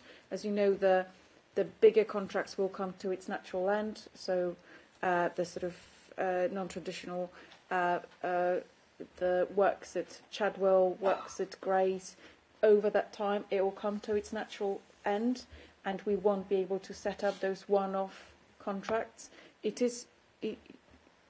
Believe me, it is not an easy sort of option. The stock of our size and of our age and of our sort of investment need would really benefit with, current investment in it. So I'm really, very protective of what we can still do in the next financial year. Yeah, Eulina, I not for 1 second would I say that you don't take all this very, very seriously, and I know, and it's easy for me to sit here with a little bit of rhetoric, but you know, it's that quantum leap from 29.125 to 13 million next year. How the hell that's going to be managed, I have no idea. It's going to be inordinately difficult for councillors to try and explain to people next year why what we did this year wasn't done. And these are the problems that we face. They're different to the problems. I'm not saying one is more important than the other. They are different. And it's issues with health, for example. You know, I get the phone call from a woman who says, I can't afford to pay my council rent. I'm at the end of my tether. I feel like killing myself. So her health, mental health and her well-being is damaged by what we do as well. It is an impossible juggling act. And largely down to, obviously, the incompetence of what's gone on in the council. But that's gone now. We can't do anything about it. We've got to live with it. But I agree, it's going to be incredibly difficult. But I just think, you know, as long as we're managing it as best and prudently as we possibly can, and I thank you for what you've said to try and explain it. But I still cannot support 7.7 as an increase. I'm sorry. Well, what I would suggest we do is, as with most scrutiny reports, all 5 recommendations are to note. If we instead politely ask Jenny, when she's finished the minutes, just to send a full set of the minutes and the full discussion onto the Cabinet, and that way they can see everything that we've said.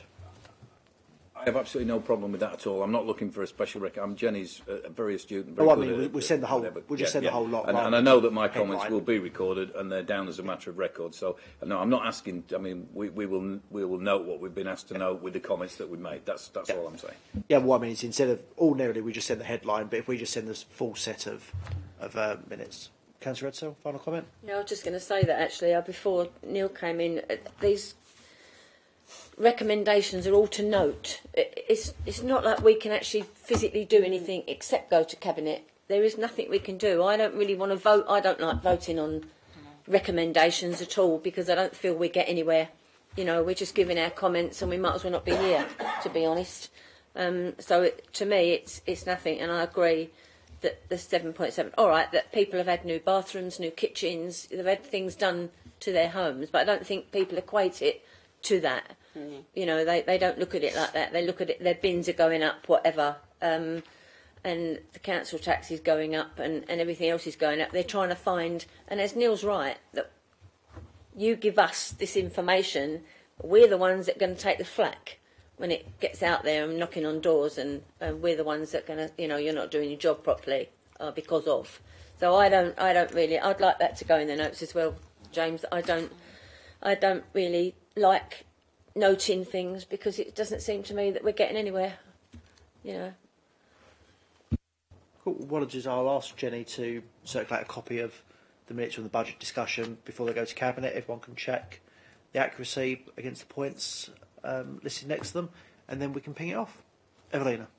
I was just going to say the recommendations actually are to comment, so I think the comments have been well made. Yeah.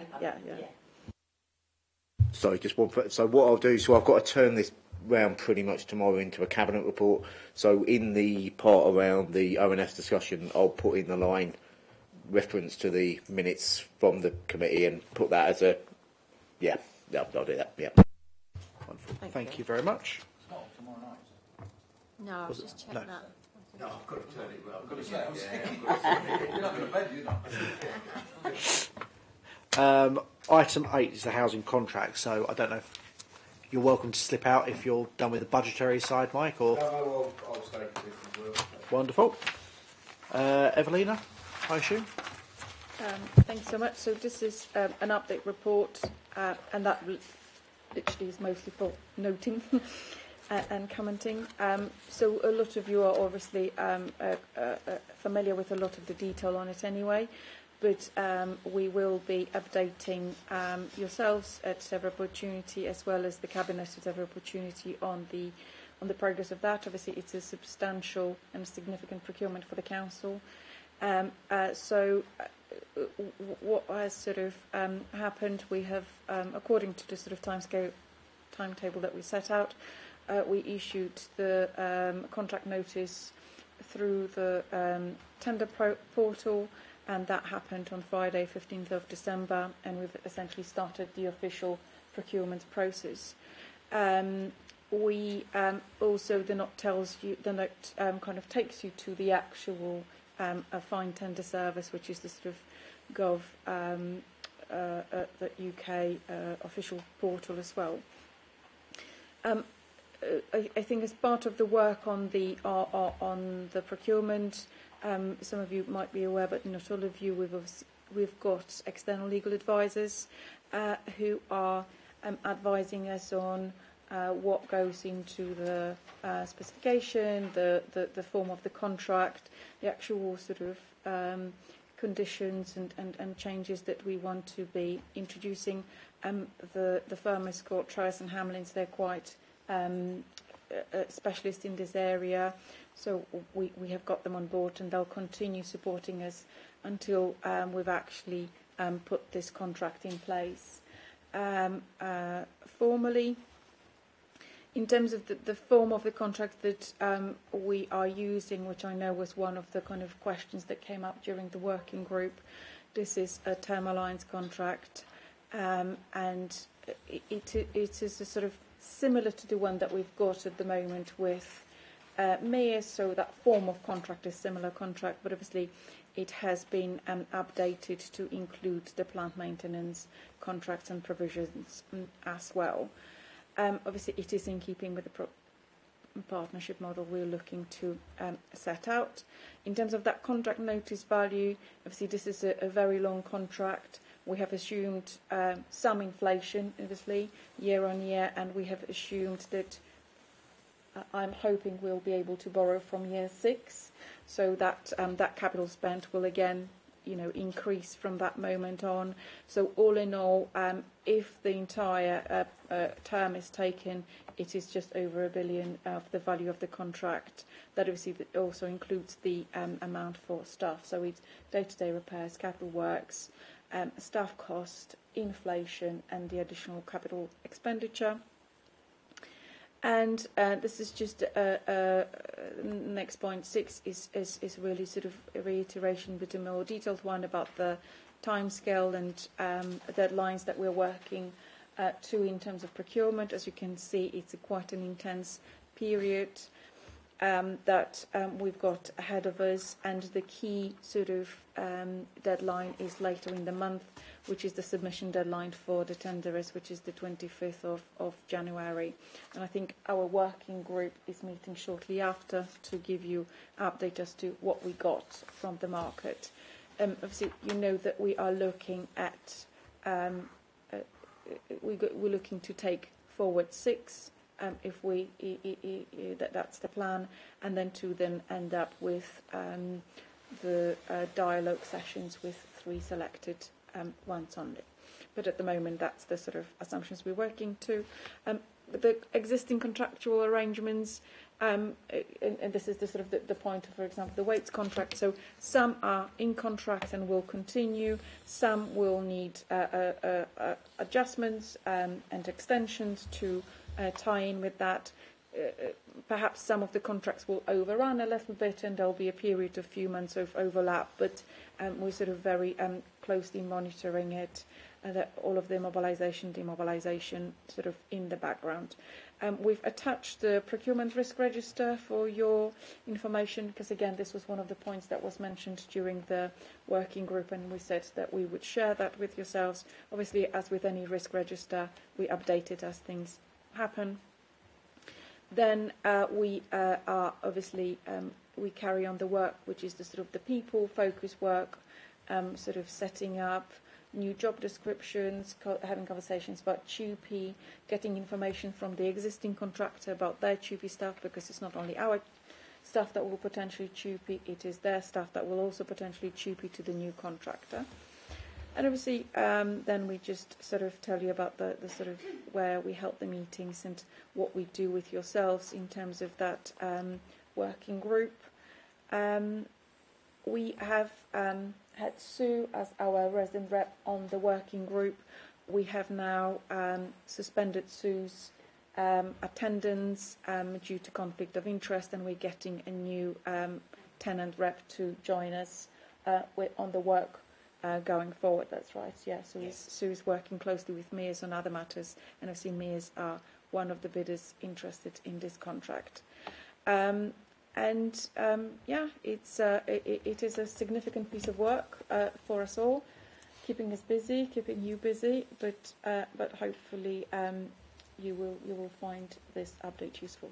Thank you. Thank you. Any questions or comments? Councillor Spate?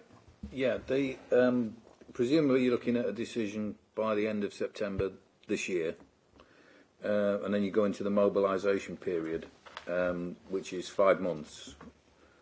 It seems an inordinately short period of time, because if it's not going to be the existing people that we've got, and let's say they came down to the last 3, and then the decision was they were told at the end of September that you haven't got it, so we need to then have a new call centre.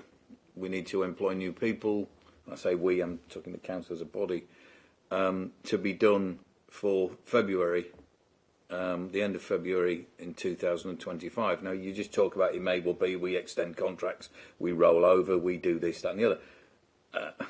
And I come back to it, that's just bad management. That should not be a possibility. We should be able to manage it, because you can guarantee your bottom dollar. If they don't get it, then those charges for that rollover period are going to be astronomical, because that's the nature of the beast. It's the nature of humanity. I just think this could possibly be too foreshortened. I don't know what we can do about it, if anything, other than bring the decision date forward from September. I think September to February is far too close for a contract of this magnitude and size. I mean, we're talking about £1 billion here. And that, to be honest with you, does slightly worry me. I have a lot of things that worry me about this. Far too many. We'd be here till midnight if I talked about them all. But that's the one thing that I think is of utmost importance. I do ask the question, is that time enough? Just to bounce on Councillor Spade's point, probably not a point you can address tonight, probably something for the working group. I am more concerned about when we had the initial questionnaire back, the general market fragility, I think, is pretty extreme for most of these organisations that are working with local authorities. Not just as a result of inflation, but because the market has notably become less lucrative over the last 10, 15 years. So I am concerned that when we talk about a 10-year contract with an extension of 5 years, not necessarily, we spend so much time preoccupied with whether or not we are solvent as an authority. I think that one of the issues that we are going to have to confront in the next few years is the resilience of some of these organisations that we are doing business with, because they are no longer operating in a market that perhaps was as viable as it was a few years ago. So I think as we get into the working group, Heavily, not a point for tonight, but I think we would all value a conversation regarding not just the tender that we're going to sign this year, but the tender that could perhaps slowly degrade over a period of time, not through a fault of the local authority, but as a result of what does seem to be a trending down market. Respond? So first of all, Councillor Spate's sort of point around the time to mobilise. So in contracts, it's normally around 3 months mobilisation period. Obviously, we have gone for the sort of 5 months, as you noted.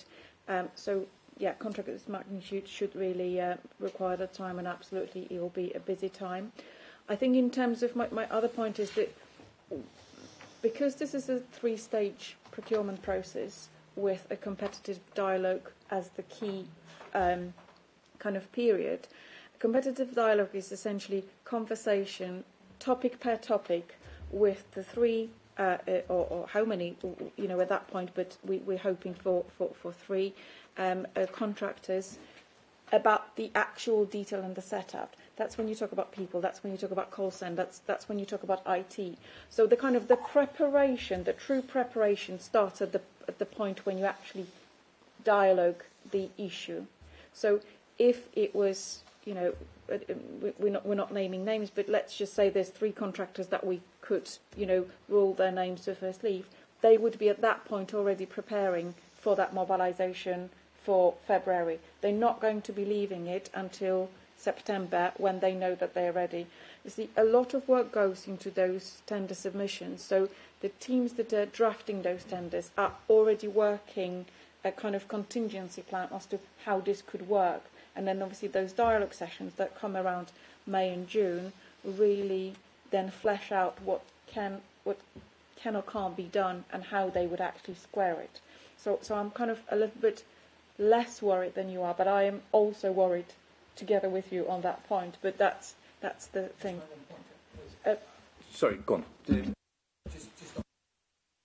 Sorry, just on that. Let's say that, and it's Mears because they're the incumbent people. But let's say we get into that second phase of the discussion process. I cannot believe that Mears are going to open up their doors and let their 2 competitors come in and have a look at everything that they're doing and how the embedded computer system that we've got works and all the other things, because we're so intrinsically closed in with them. And they're not going to show, I cannot believe that they would have open house and allow their competitors to get that leading edge by showing all that they're doing. I mean, if I'm being really, I think this is all set up for a continuation with Mears. And if they win it in a fair and proper fight, I've got no problem with that, although I have a lot of worries about Mears. But I just, I'm glad you say you share it. I'm just wondering if, okay, the first bits are now probably set in stone, but I just wonder if we could give ourselves some more breathing, because this council has got a record of failing to hit deadlines on virtually every project it attempts. And I just, for a project of this, a major, it is a major infrastructure project. Let's make no bones about it. It costs a hell of a lot more than the A13. It's a major infrastructure project, and we haven't hit a deadline yet. So I'm really, really worried we're backing ourselves into too big a corner. And we should have those fears and those conversations now, not in September. I mean, we could probably debate it some more and show you sort of clarity as to how we think we will, hit those deadlines. So see, at the moment we're on track. We started the work on, we started preparing for this probably way over 2 years now. I think we started doing the very first research as to how this could work. So we can, probably take it into the group and kind of give you some more clarity as to how we're going to go about this. In terms of your point, Councillor Halden, that you raised, and again, as you say, maybe one for the group, the way the financial model is going to work is through that annual budget setting, and essentially, the rent setting and budget setting is going to be the key element for the contractor to then know how much money they've got year on year. So it's not one of those that is price per property. It's not one of those that it's schedule of rates, and they'll just be recharging as to what it costs according to a tariff. It is going to be us saying this is how much we think you're going to be able to spend in the next financial year, and it's subject to cabinet approval and setting of this budget. So that is the good thing about this model, in that we will have control over how much money is essentially given to deliver the services. Obviously, we've set it at a level that we think we can't go below, and obviously in terms of the kind of capital investment, we said we probably can for 5 years because we will have dealt with the major kind of investment, but from then on we absolutely need to up the investment. So we should, it really puts us in a kind of, on the one hand, good control position, but on the other hand, we manage that for the contractor. So we're not necessarily going to be that dependent on how they are faring. So if we don't give them money, they may well, not do well. There was something else that you said, Councillor Spate, and it completely.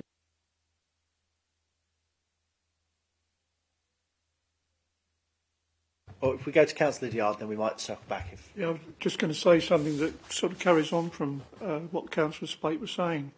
I understand that you'll be inviting interests, okay, and at some point you will be saying exactly what your specification of requirements are in broad terms, and then they will come back and say, well, this is what we're interested, and this is how we're going to deliver what you want, and we will then choose the best solution, and then that will be put into some sort of legal framework. Yeah, and it's as easy as that, isn't it? I know it's not easy. I'm joking, but I'm just saying that MEAs won't be opening their doors to lots of other companies. They will not be doing that. It will work totally differently, won't it? Yes. Thanks, Chair. Thank you for nudging me. That was exactly that point. So the idea of a competitive dialogue with contractors that will get through that point is that no, it's not going to be for us or for me as to open to say this is how we do things. That's not about that. The competitive dialogue will be this is how we want to hear from you, how are you going to deliver those things. So say we talk about customer access. On purpose, we're not calling it call centre because we want better than a call centre. So we will be asking the contractor to tell us how you're going to go about it. Then they're going to be asking us, okay, how you do it now? This is how we do it. Okay, so this is how we do it elsewhere. This is how we can then develop it, for you, for your borough, for your community. So there is not going to be a visit to Mayor's office. There is not going to be anything of that sort, and it's not necessarily that it's not the done thing, because I don't even know how mayors would feel about it, but it's more about what is the contractor proposing that they would deliver that. Yeah. So if, for example, and I'm just going to be flippant here, but if they're going to say we've only got bots and no person, then we will obviously take it, assess it, and probably completely, mark them down for it, because that's not what we want for our residents. But this is exactly the point. It's for them telling us what they can do, and us giving the sort of, okay, this is how it can work here. Right, well, thank you very much for that. I think we've got a date now for the next working group. How's the week? 6th of February. 6th of February. So I'm sure we'll pick up those issues then. Right, if we have a quick scan of the work plan. I know there was a conversation about a week ago now regarding the February meeting where 2 reports fell off, and did we want to just scrap the February meeting and move the whole thing into March? Given the fact that that would give us 6 items in March, I would like to propose we just keep the February meeting in the diary. Yeah. I don't think we should scrap it. Is everyone happy with that? Yeah. And then obviously the item that Councillor Spate raised informally, we can have that formally to come along. Evelina? Just to say the 6th of February is the task and finish group for the delivery of the private and housing stock. That's us and Mark Bradbury. That's not, so we're not going to be talking about this at that meeting. The working group are those invites coming from my name and from Claire Devonshire's, but we have got them in the diary as well. Yeah. Right, is everyone content with the rest of the plan for the next meeting? Yeah. Thank you. I won't mention garages. And Delau and Mike, thank you very much for your guest company this evening. Meeting closed at 9:02.